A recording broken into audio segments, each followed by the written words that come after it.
Hello, I'm Matt Malinowski, the Director of Education at the Atomic Museum, and today I'm sitting down with Paul Pochan for an oral history interview here at the museum. Paul, if you could please state and spell your full name for us. Yeah, Paul Daniel Pochan, P-O-C-H-A-N. And thank you so much for sitting down and talking with us today about your experience at the Nevada test site and your work beyond that as well. Can you please tell us what years you worked at the Nevada test site? Yeah, I worked for Sandia National Labs at the test site, 78 and 79. Okay. And again, I came back years later and worked for EG&G doing support work out there in 85, 86. Okay, so two different stints out Yes. there at the test site. Okay. And how, for people who might not be familiar with those particular companies, can you kind of tell us a little bit about how, start with Sandia, like how was Sandia involved at the Sandia started right after the Manhattan Project, and they wanted to separate the engineers from the scientists at Los Alamos. So they wanted, because once the warheads were developed and the explosive tampers were developed, it was up to the engineers to develop the deployment methods, casings, arming and firing sets, electronics, and all that. So they wanted to start a branch. So they started it down in Albuquerque on Kirtland Air Force Base. Okay. It started in 1949, and President Truman asked AT&T to operate it. Wow. And that was through a division of so the Sandia Corporation that oversaw the operation of the labs was part of Western Electric. It was run by Western Electric. Huh. EG&G started in 1931. It was Drs. Edgerton, Germershausen, and Greer were all from MIT, and they were involved in strobe light and high-speed photography. And so they got involved with military weapons work, doing photography and developing trigger mechanisms. Basically, the same thing that they could do high-speed photography, the electronics was used to do trigger and firing mechanisms in weapons. So they incorporated in 1949. Okay. And they were originally out of Boston, but they had a big presence at the test site and did all the support services. So while you were out there, again, with these two different corporations, so what types of positions did you hold? Well, I was at the test site at Sandia. I transferred from another group. I was in system safety for a while, working on fires in nuclear power plant cable rooms, where the cables come out of the control rooms. And there happened to be a fire at the Browns Ferry facility in Georgia. We were investigating how those fires propagate. Okay. And how do you stop them? How do you mitigate the problems? And we were testing, the cables and fire retardant mastics, et cetera. And then I left that group and went into field test. Okay. And got into field instrumentation group. I think I moved to that group on like a Thursday afternoon. And Friday, my new manager comes in and says, Paul, we're going to send you to the test site on Monday. So you got to go to the Ross hangar and catch the charter, and here's how you get there, and here's who you're going to talk to, and stuff. So I was like 22, 23 years old at the time. You just had the weekend, essentially, yeah. to prep. Yeah. I just, I didn't know what I was getting into. It didn't tell me what project I was on or anything yet. We're sending you to the test site. Wow. And so I went out there, and it was just interesting. I worked on the first project I had was the Eliana Shale project. And at one time they were thinking about, can various types of radioactive waste, low level, maybe intermediate level, be buried at the test site? Well, we had a project where we were burying a heater source underground. And we're going to look at the shock wave from the heat source moves out, how did the rock relieve its stresses? Okay. And so in radials out from this drill hole where we had this heater down, 150, 200 feet, we had instrumentation out in 4 radials at various depths to see how this would work. And the heater ran for I don't know how many months, and we were looking at data. And I was running, my first job was just to sit and monitor the recording trailer. Yeah. Just sat and stared at the gear. Make sure everything was functioning the way it should be functioning. Everything ran, and they just come out once a week and refuel the diesel generators, and I just had to sit there and watch the instrumentation.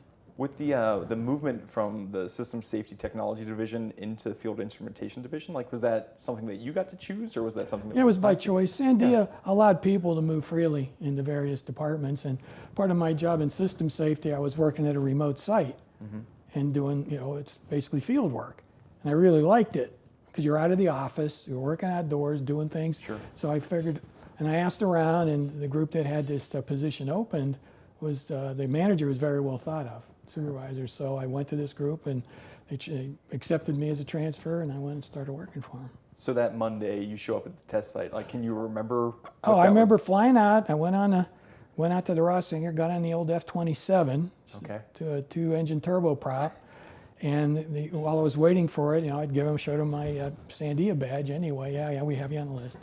I met the guys I'd be working with, all fellas, probably, anywhere 15 to 20 years older than me. Wow. You're going to be working on this project with us, Paul, and blah, blah, blah. Welcome to the test site. And I flew out and got in. We got to Vegas and got the rental car and went out. And those guys were talking about the project. And I was kind of overwhelmed because I'd never been to Vegas before, never been to test site. I was sitting in the back seat of the car and I fell asleep. Did you? I was out cold, and the guy's not really interested in what we're doing, is he? And I had to tell him, I'm a little overwhelmed by all this, fellas. Yeah, I can imagine that, right? Again, new environment for you, big project to be working on as well. So. And so anyway, I went there and monitored. I was on that project for a number of months. Okay. And in the interim, there was other things going on. I had a radio net for, it was Net 8, and I could hear various countdowns and dry runs and people talking to each other, and I wasn't involved. In fact, my boss comes out. He had been actually on the Trinity test, working with the Army, on the Army Signal Corps, and working in photometrics. So he had been in from square one. But he goes, Paul, I kind of hate to do this to you, but the Diablo Hawk project's back on the schedule. It had been postponed, and so a number of people that were assigned to various functions there, recording trailers, instrumentation, were assigned to other jobs, and it had been delayed 4 to 6 months. I'm going to have to ask you to run an instrument trailer. I've never done this before. Wow. And so, I met this project leader, Stan. He was a younger guy in his early 30s. And they assigned me an assistant. Usually you worked as an assistant in a recording trailer to know how they all work, because it was all analog recording, oscilloscopes, and FM high-speed tape, oscillographs, pulling Polaroid film out of your oscilloscopes. And he said, shows me the trailer. They gave me an assistant. He had no experience either, and stuff. And saying, goes, okay, Paul, I'll kind of tell you. And he had a trailer of his own to run, so he was bouncing back and forth, trying to show me how to set things up and do that. And I was, we had to do calibrations on all our equipment, because his experiments were, theorized. They would say, okay, we should see this kind of signal. Well, those things were revised on a regular basis. Every day we'd get new cal sheets, so we'd have to go tweak all our instruments for the new levels, make sure everything was running, and monitor while the dry runs are going on, and have to talk to the people downhole in the alcoves that were sending me the signals up. And it was really it's overwhelming for a while. Do you feel like that was kind of the mentality at that time too? Was we have people that are capable, and sometimes you have to step up and do different roles that you didn't anticipate doing? Or usually they'd let you work as an assistant. Mm-hmm. I think they were just kind of stuck, because people were reassigned, and this thing was rescheduled on relatively short notice, and I was available. And so, it's like learn under fire. And so I don't think that was the norm always. It's just the way it happened. But it could happen, yeah. And then after that project, I went on what's called the P&E program. It's Peaceful Nuclear Explosives. It was a project where U.S. and the Russians, through negotiations, there was a process to monitor each other's tests. Right. And I was involved with the seismology side of it. So we developed these high gain amplifiers that could be put, put underground or in a cave or in a drill hole, and to monitor these aftershocks, 24, 48-hour aftershocks, because the earth reverberates. Yes. And so I worked on developing these high gain amplifiers and taking them to the test site, and we're, running a test and working at the recording station, going out, changing the batteries because they had transmitters on them. It was all telemetry, and they were out in radials, various locations, and we'd have to go up here and put new batteries in them. Supported that for quite a number of months. How interesting. Did you ever have any type of direct work with Soviet scientists? No, it never got off. It might have got off the ground afterward. Mm-hmm. It was still in development when I was there, and it hadn't got off the ground yet. So after that, at the test site, I had to work seismology. I was back in Albuquerque, and I got assigned to work on the air blast propagation studies at the Kennedy Space Center. Okay. Because part of the fault tree analysis for a shuttle launch, they had to say what happens if one explodes on takeoff or we lose one as it's going up. So at that time they were thinking about launching all the civilian launches from Kennedy, and the military ones they considered doing them from Vandenberg. So there was a summer and a winter shot series at both sites, and I worked on the last summer series at the Kennedy Space Center. They were still gluing tiles on the shuttle at that point. They hadn't solved that problem yet. So I got to drive all over Kennedy Space Center. We had instrumentation out in the swamps, telemetry stations with various gauges on them, and spent 6 weeks down there on that project. Yeah, interesting projects you had the opportunity to work on. Yeah, and I was just young. I was a kid. Yeah. And I was working with senior guys who were running the recording trailers. So this is up until like what point in your life? How old do you think you were? When I decided to make, right after that, I decided to go back to college because I wanted to get my bachelor's degree. I was 23. So you were 23 when you were starting out? I started working at Sandia when I was 21. I just turned 21. Yeah. And when I left, I was 23 and heading back to college. That's a lot to do in 2 years as well, like all these different It projects. was like, I didn't realize at the time, what I was being exposed to. I was just too young to appreciate it. Yeah. So you go from Sandia again, you would go back to school, and we'll talk more about that in a little bit too, but for EG&G, what roles did you hold for? Well, I went back years later and I went to work at EG&G. I was back in affiliated with the test site. I was strictly a support function. I was working with an experimental group that was looking at device output. Okay. And so in Albuquerque, I ran a high energy X-ray machine that was exposing all these exotic metal foils to look at the transmission. So they were used as gauge filters for measuring various things that when the device went off and looked at the energy output. And then I would travel a test site, install these gauges, go downhole. I was working downhole, not up on the mesa where the trailers are. I was underground now at this point. Okay, so spending most of your day at work underground. Underground, drive out from Mercury, drive the 60 miles, 70 miles out to, we were in end tunnel at the time, go downhole, take the train downhole, work downhole, installing gauges, had to go into the line of sight tube, what the device was, and we had gauges we had to put up around, the edge of it. Yeah, so it was real interesting, fascinatingly interesting. So, again, the Sandia, how did you actually get that role at first? Like, what was that like? It was interesting. It came kind of, it wasn't a plan. I'd gone to Penn State, and at that time I wanted to be in the nuclear power industry, and they had an associate degree in engineering program in nuclear engineering. Okay. So I got my degree in it, and the bottom fell out of that industry when I graduated. And went from having like 20 utilities coming in to interview people to like 2. Yep. And I wasn't going to get a job. I interviewed. I actually interviewed a group. They had our whole class as a whole interviewed at 3 Mile Island, Really? Unit 2, before it ever came online.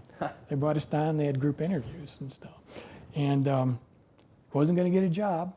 And I decided to go back for another year and get my associate degree in electrical engineering. And so at that campus, Sandia at the time hired a lot of mechanical engineering people, mechanical engineering tech people to do drafting and design work. And they'd come to the branch campus of Penn State I was at to interview. And I went to the placement office and said, they don't want to talk to you double E people, Paul. And I said, I have this degree in nuke. Can I get an interview? And they interviewed me. And a couple weeks later, they flew me to Albuquerque. Wow. And I got hired.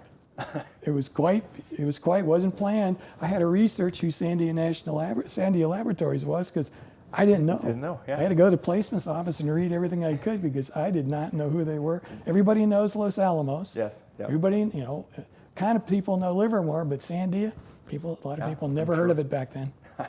So you went and studied up, did your prep for the Did interview? I prepped, and I flew me down, and I had interviews all day. I had to give me a red badge and escort me into secure areas, and they had to escort me wherever I went, even to the men's room. Right, And stuff, you're not technically an employee yet. Right, and so they ended up offering me a position, and I left Pennsylvania and moved to Albuquerque. Didn't know a soul when I got there, and moved there. So you spent about 2 years or so out there. 3 years total. 3 years total? I decided I wanted to get my bachelor's degree in engineering, and I liked field test, and I wasn't going to be able to stay in field test, and I couldn't see working and trying to go to school part-time. Right. So I left and went back to school full-time, and since I had a lot of credits at Penn State, I just moved back to Pennsylvania and went to school. Just continued. Yeah. Started out in engineering, and the classes were way overcrowded, engineering classes were full. And since I did seismology, I said, I wonder what's going on over in geophysics or geology. And I went over there. They had nice small 30-person, 25, 30-person classes. Yeah. I switched into geophysics. And I got my degree in that. So you finish up, and then is it pretty much straight after that you go back to EG&G? Fortuitously, bottom fell out of the oil exploration industry when I graduated. Okay. And so I ended up getting a job with an oil company. I ended up working for Standard Oil of Ohio, which is now British Petroleum. I ended up in a peer research group doing chemical physics, working with lasers. And so lasers and plasmas. And so that's how I did that for like a year. It was a temporary position. And so on a business trip, I was out in California. And on the way back, I flew through Albuquerque. So maybe I want to get back into field work again. And I talked to some friends that still worked at Sandia, some of the engineers. So why don't you talk to EG&G? We know a guy over there. And I went over and he interviewed me and offered me a position, and I ended up supporting Sandia at that point. Wow, how about that? Kind of coming full circle with that too, right? So yeah, I ended up supporting and went back, got a security clearance again, and worked in this experimental, physics group, for a while. So, going out to the test site with each person that we talk to that has experience with that, there's always a story of like what the commute was like, or what you remember your day-to-day kind of being like. Once you started doing it, it was well organized. You either flew out on a charter, you could fly commercial, your admin would make a phone call, you were set, everything was set up, you could pick your ticket. There was runners that would bring the tickets to the office, you pick them up from the admin, and you'd fly out to the test site. If you flew out on the charter, you went to the Ross hangar, and if there's a whole group, rental cars would already be lined up for you. And we had ready. Sandia had a full-time office in the airport.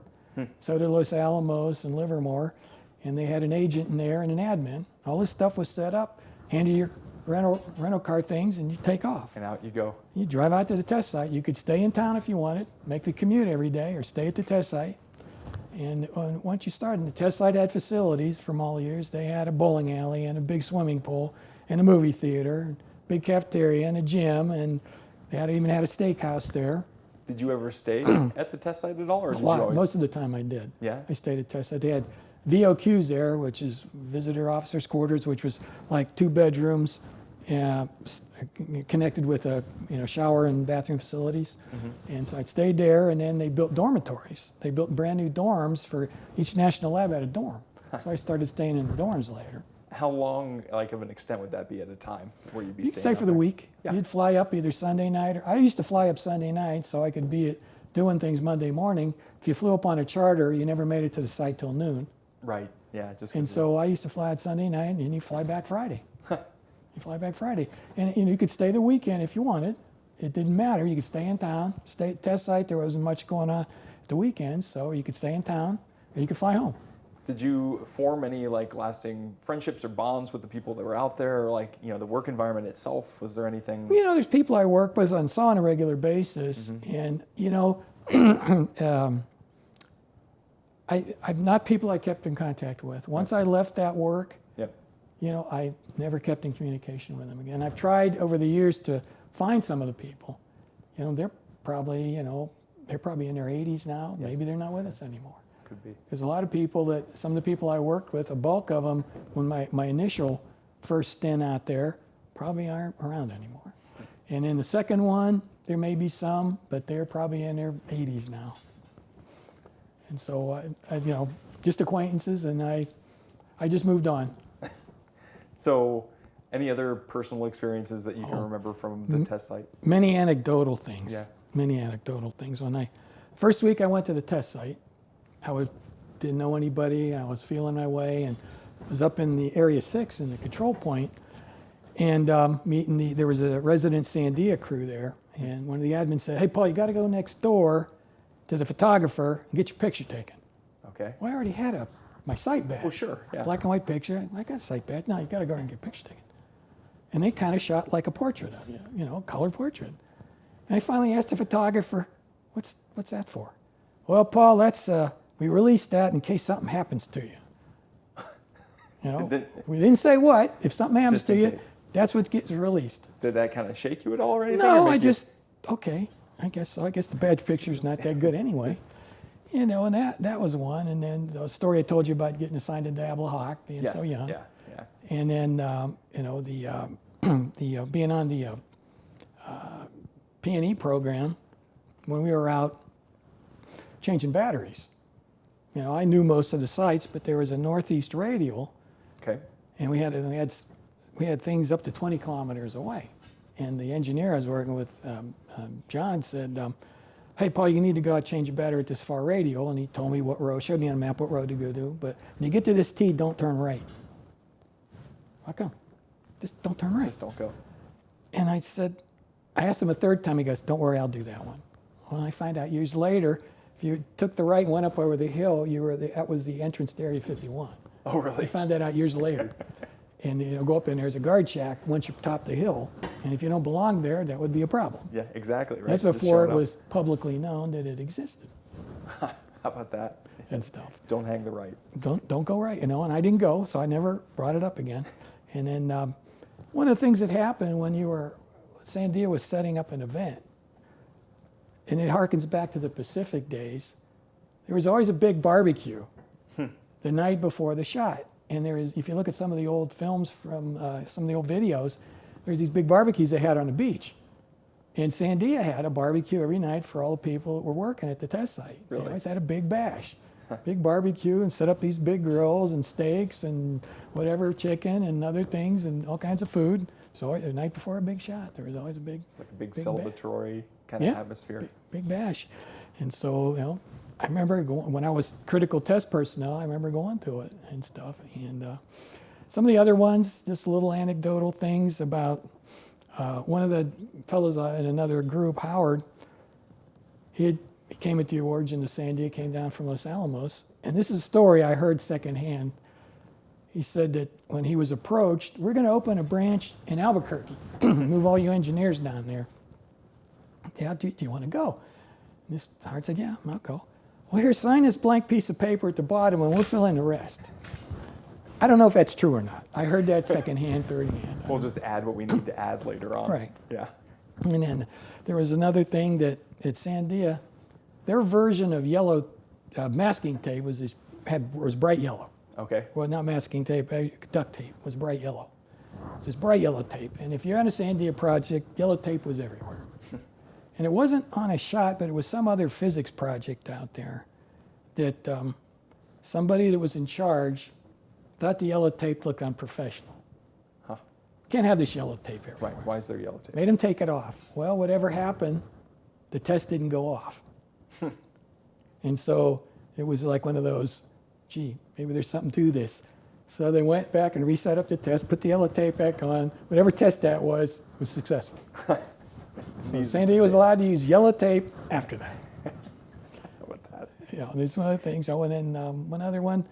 When I was working downhole in the tunnels, I had to get trained on self-contained breathing apparatus because there might be an opportunity.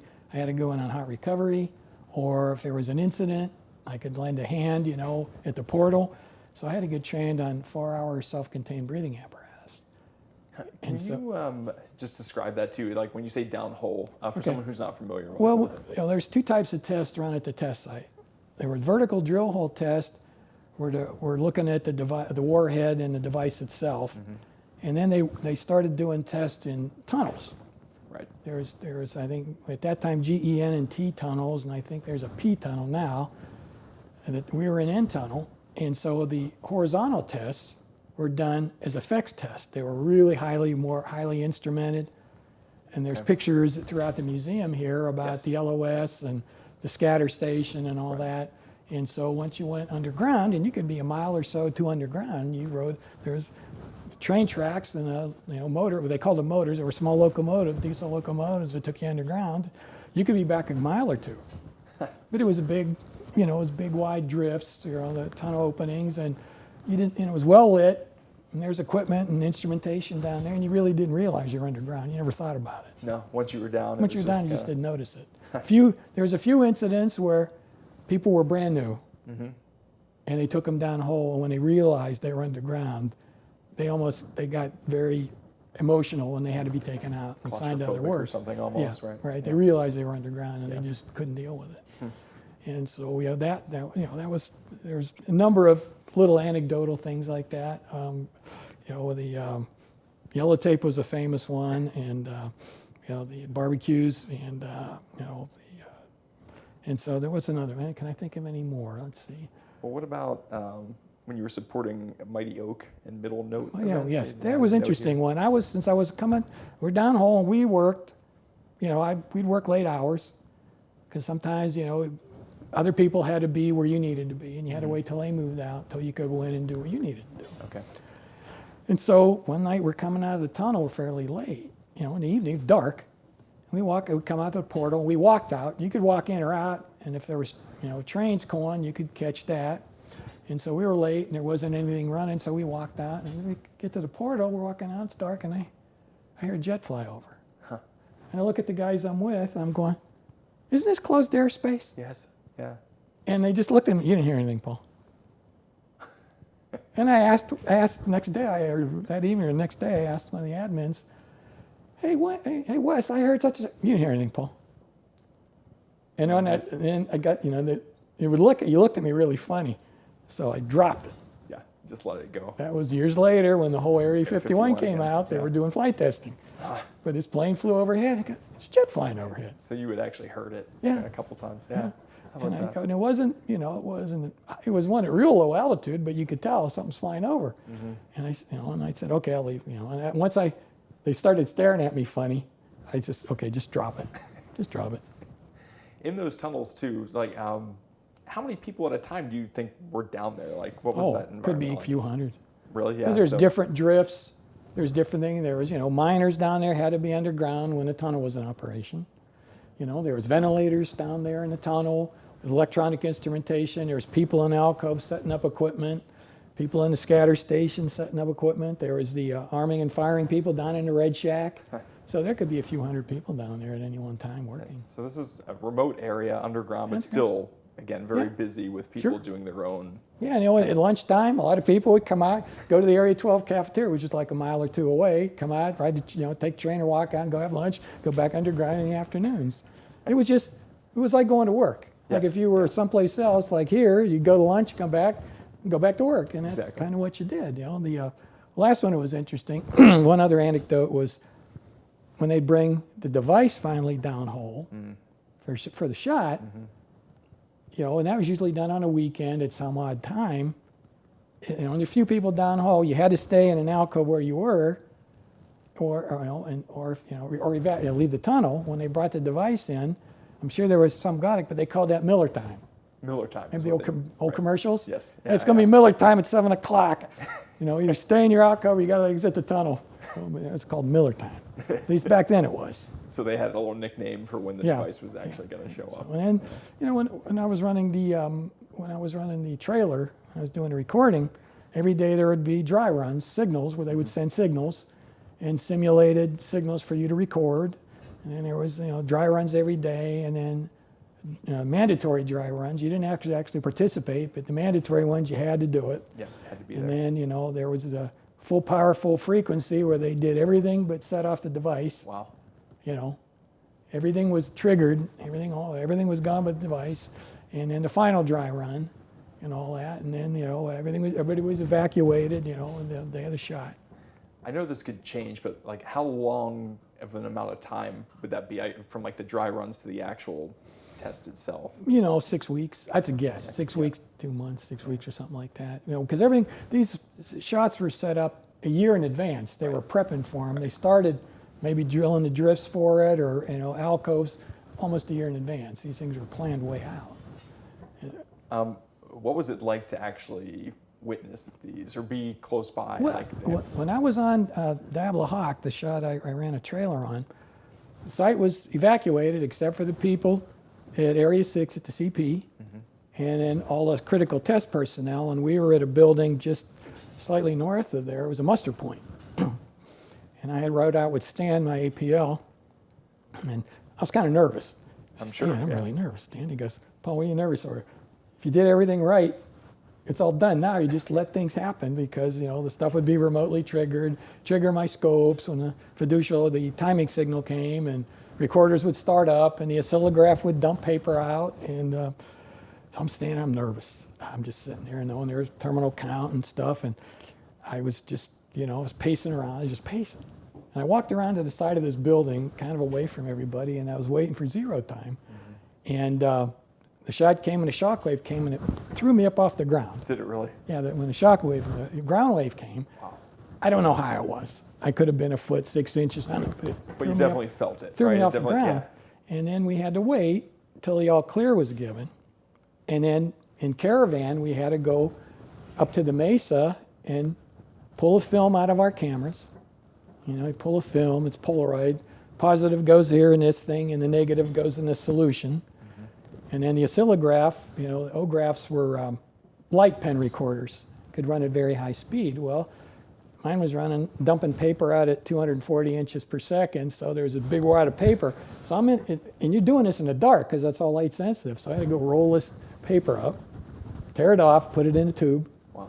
And then take my 2 tapes off of the big FM recording machines, put them in a metal canister, and stuff. And then we left. But while we were waiting for the shot to go off, I go, Stan, why are we here? Well, that's in case your stuff doesn't start at time. They hold the shot, and you got to fly up in a helicopter and correct it. If something happens, there's somebody there.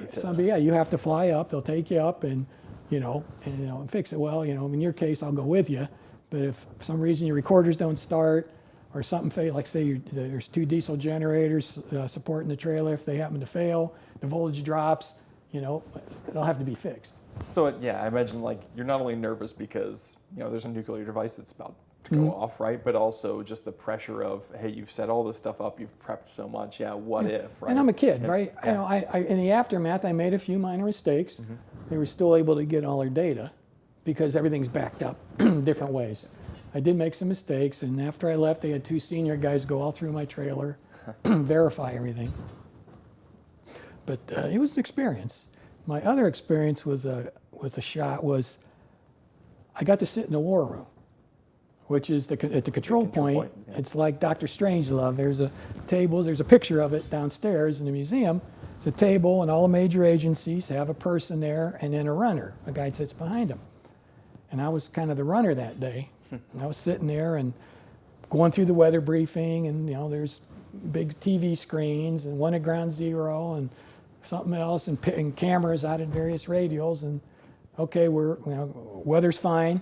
Well, then they had to call the Pentagon because it's either the president, I think it goes the president, vice president, secretary of defense, or the Joint Chiefs find a permission to arm. Someone has to say. So at that point, the president, I think at the time, was Nixon still in office?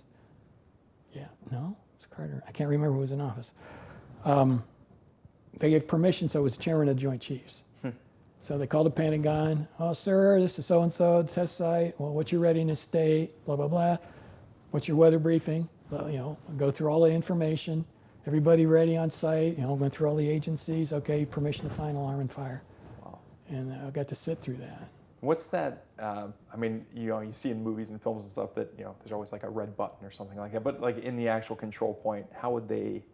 It was all done electronically. EG&G, as I said, did all the master timing for events. Mm-hmm. They had these timing trailers and stuff. And they had people stationed at the CP, and you could, when I was, back in the old analog days, they knew when your tape machine started up. They could tell when your tape machine started. And also in that shot in Diablo Hawk in '78, that was the first time a digital recording was attempted. Okay. Sandia fielded B-79 trailer. It was the first time they were going to attempt full digital recording. And it was an experimental trailer, and they had a whole division of people working on it and stuff. And they had big, thick binders of information, and people work. And it was a backup to everything else. It was like a third backup because it was the first time they were trying it. But they were trying to go to all, which ended up happening later. Everything went digital. That's what I was going to ask you. Yeah, so. But that was the first time everything up to that point was all analog recording. analog and FM tape. So yeah, I mean, even in your time there, I'm sure like the tech that was being used, that sort of stuff was advancing and changing, right? It was, yeah, And it was. evolving. And it, So- it changed more and more, because when I left in '79 and I came back in Yeah. '86, '87, there was full digital recording done in the tunnels. They weren't even using trailers anymore. That was It all was all gone. done underground. How about that? They had full digital recording systems underground now. Is there anything else that you'd like to share about your experiences out there, or working there, or connections to Las Vegas, anything like that? One of the things, as I said before, I didn't appreciate what I was doing. I was too young. Well, you were young, yeah. I was a kid, and I walked away from it. And I think I didn't really appreciate my early success, being well thought of. Right. They were allowing me to do this level, high level work, and I walked away from it. And when I came back to it, it was different. I was older, and I was doing a different function, and I ended up, getting involved in research. Right. And I ended up getting involved in research, and I stayed in that and ended up in the semiconductor field. I think what I can say about it, it was fun. I enjoyed it. It was hard. Sometimes I miss it when I was reflecting, about doing this interview. I really kind of miss it sometimes. There was a lot of camaraderie, people pulling together, and asking a lot of questions, and it was just interesting to see how cohesive things were. And as you've seen over the years, things aren't as cohesive sometimes in the workforce. And the only other thing I can say about it, it's a way of life that doesn't exist anymore. Yeah. It just doesn't. When they stopped all the testing in '92, there's similar things being done, but it doesn't have the same flavor. I'm sure. It's yeah. a way of life that just doesn't happen anymore, and I really kind of miss it. I get nostalgic. When I look at the pictures, and I donated some pictures and things to the museum, and I copied them all. I made my own copies of it, and I just look. And I was a kid back then. I was just a kid, and now I'm going to be 70 here in a couple months. I was 23 at the time. And so it was just an experience. I'm glad I did it. I always wondered what it would have been like if I'd have stayed with it. Sure, I'd have probably yeah. transferred and worked at the test site full time until I stopped doing testing. But only other thing I can say was I made the right decisions for me at that time. Absolutely. These are the right decisions based on who I was, and it all came through. It all worked. It all worked. Well, on behalf of the Atomic Museum, again, thank you so much for sharing your story with us and your insight into your time out there with Sandia and EG&G, and just a fascinating career in life, Paul. Thank you so much. It's my pleasure. I'm glad. I've enjoyed this. Oh, thank you.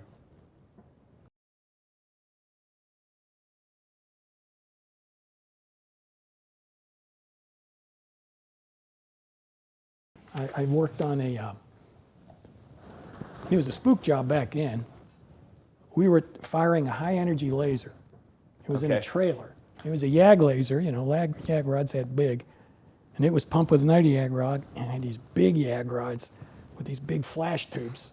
When it would go off, the damn reflectors would bang. Really? We were shooting it at a target and scattering it into outer space. I guess some satellite was supposed to measure it. We Supposedly, right? Yeah, well, I didn't know. I didn't ask. We actually went back. We went back. This trailer was sent back to Rolling Hills, Virginia, and it was a laser trailer. And I had done laser work, so I knew how to line optics. I was working with, there was a senior Sandia engineer and a Sandia tech. A couple of us from EG&G were supporting the trailer. We went out to this facility, set it all up, and we'd fire it different times during the day and stuff. And and when it was all over, put it all back together and took it back to Albuquerque.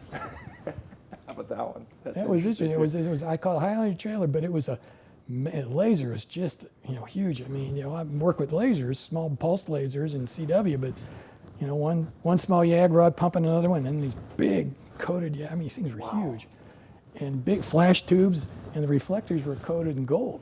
Really? And like I said, when they went off, damn reflectors would bang. I don't know how many kilojoules we were kicking out. And it was just an interesting project. Did that with EG&G for a while, and then I left EG&G. I left I left that work and got involved with another company back at Sandia doing plasma physics and semitech work. Well, I was going to say too, it seems like you're the type of person that probably really enjoys that type of challenge, or like innovating, right? And coming up with new stuff. Yeah, yeah. I think when things got old, I didn't enjoy them as much. Yes. I liked the newness of it Yep. and the experience. And once they kind of became too routine, I wanted to move to something else. Something else. Yeah. Awesome. And I was assisting a guy. It was his project. Hey, Paul, I just thought the high-speed photography guys just asked me a question. What color are we going to paint the locomotive in case it's an overcast sky? Because the Sandia color was this Sandia medium blue. Okay. Well, it's a blue yeah. sky, it ain't going to work. No. If it's clouds, it's not going to work. And that was the early 70s, and the Oakland Athletics had just won 3 World Series. How about this yellow and green? Sure. And so I went to the photometric. Hey, that'll show up really good. So the top half of the locomotive was yellow and the bottom half was green. And happened to be an overcast day, and it showed up really well on the high-speed film. I'm sure it did. And then the last test we did, there was a canister that was made to run on railroad tracks. I don't know how many fuel rods, and it had its own closed-loop cooling system and all that. Put that on a sled track, rocketed it down, and ran it into the barrier. And then they said, okay, well, if there's a crash, and what if it's on a train with fuel tankers and other things? So they hauled it out there. We built a big swimming pool, set it on concrete stanchions, filled the swimming pool full of water, and floated 40,000 gallons of jet fuel and torched it. And I worked with a guy setting up all the thermocouples to do that. Well, it was burning and burning. That's crazy. Black smoke. You couldn't run these tests nowadays. No, Black smoke belching in the air. And the damn frame of that thing sagged and it fell and parted all our thermocouple lines, like 130, parted all of them and stuff. Yeah, I have pictures of that. So these were all to just kind of like vilify if you're transporting something. Transport, well, one is the stuff that we're using now, is it safe? Right. Do we have to redesign things? Right. And can we do it by computer model? Okay. And so it was, we did the full scale test to prove out the computer models. And that's why we did it. And that was done 1977 we did, early 78 we did those tests. And what area would this be? It was Sandia at Area 3, it was called one of the remote sites.